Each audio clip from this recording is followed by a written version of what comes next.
एक महाराष्ट्र में एक साधु था, एकनाथ। उसके पास एक व्यक्ति बहुत दिनों तक आया और उस व्यक्ति ने अनेक दफा एकनाथ से बहुत से प्रश्न पूछे। एक बार उसने एक अजीब बात एकनाथ से पूछी।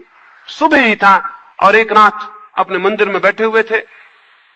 उस युवक ने आके पूछा कि मैं आपको जानता हूं, बहुत दिन से जानता हूं, और आपको जान के मुझे कई तरह के विचार मन में उठते हैं, कई प्रश्न उठते हैं। एक प्रश्न मैं हमेशा छिपा लेता हूं, पूछता नहीं हूं, वो मैं आज पूछना चाहता हूं। एकनाथ ने कहा, क्या है, पूछो। उस युवा ने कहा कि मैं पूछना चाहता हूं, आपका बाहर से तो जीवन एकदम पवित्र है, लेकिन भीतर भी पवित्रता है या नहीं? आप बाहर से तो एकदम ही ईश्वरीय मालूम होते हैं, दिव्य मालूम होते हैं, लेकिन भीतर क्या है? मैं भीतर के संबंध में कुछ पूछना चाहता हूं। भीतर आपके पाप उठते हैं या नहीं? भीतर आपके बुराइयां पैदा होती हैं या नहीं? भीतर आपके विकार उठते हैं या नहीं? एकनाथ ने कहा कि मैं अभी बताता हूं।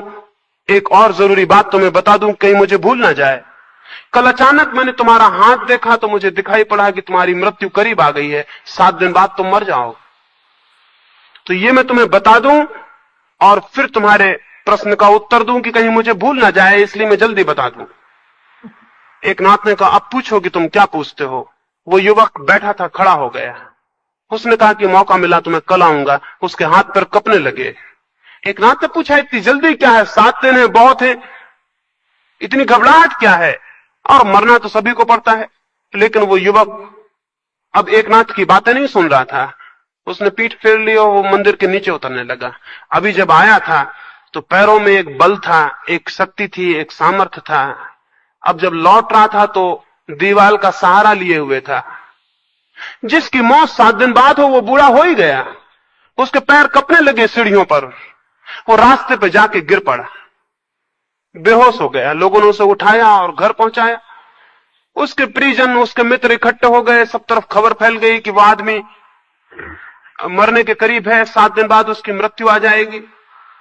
7वें दिन संध्या को जब सूरज डूबने को था तो सारे घर के लोग रो रहे थे, पड़ोसी इकट्ठे थे और वो युवा बिस्तर पर लेटा हुआ था। एकनाथ उसके घर गए। वे जब अंदर पहुंचे तो वहां तो मौत का पूरा वातावरण था। सारे लोग उनको देख के रोने लगे। एकनाथ ने कहा, रो मत, मुझे जरा अंदर ले चलो।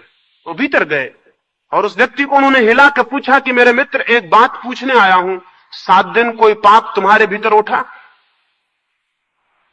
कोई बुराई, कोई विकार? उस आदमी ने बहुत मुश्किल से आंखें खोली और उसने कहा कि आप भी एक मरते हुए आदमी से मजाक करते। तो एकनाथ ने कहा, तुमने भी मरते हुए आदमी से मजाक किया था। एकनाथ ने कहा, तुम्हारी मौत अभी नहीं आई है, तुम्हारे प्रश्न का उत्तर दिया है।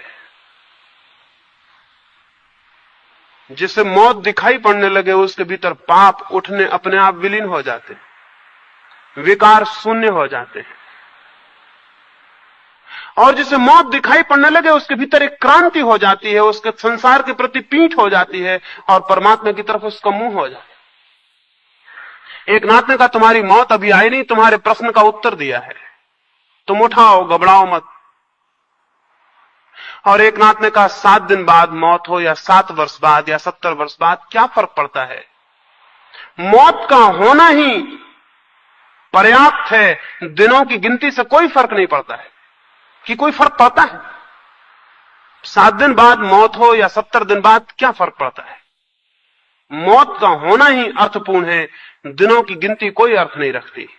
एकनाथ ने कहा, मृत्यु है, जिस दिन ये मुझे पता चला उसी दिन जीवन में क्रांति हो गई, उसी दिन मैं दूसरा आदमी हो गया। हम सारे लोगों को ये पता नहीं है कि मौत है। हालांकि हम देखते हैं कि मौत घटित होती है, लेकिन हमें पता नहीं है कि मौत है। अगर हमें पता हो कि मौत है तो हमारे भीतर जीवन को जानने की प्यास पैदा हो जाएगी।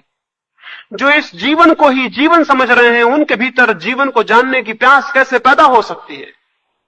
और जो इस जीवन को ही जीवन मान रहे हैं वे वास्तविक जीवन को पाने के लिए असंतुष्ट कैसे हो सकते हैं?